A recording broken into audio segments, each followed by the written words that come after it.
Y, hombre, por favor, transmita a los suyos que no traten tan mal a Laboral Kutxa,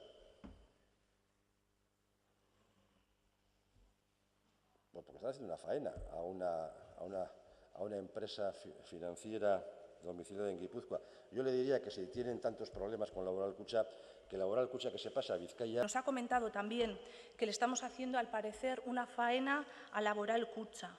Eso es lo que le he entendido. ¿Y ustedes a la BBK, con el economicidio que se está dando, politizando la banca y, además, sin control público y social?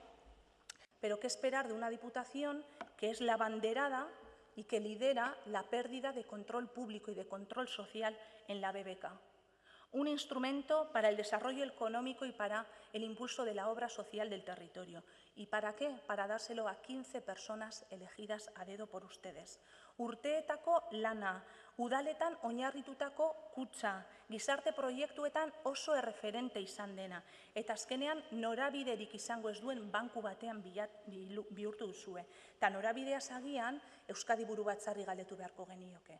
Porque, teniendo en cuenta la afiliación de la mayoría de los patronos de las fundaciones, será el órgano al final que vaya a decidir todo. De momento, lo único que sabemos es que en Kutxa se niegan ni siquiera a debatir la propuesta que se ha hecho desde la Diputación de Guipúzcoa y que usted todavía no ha respondido.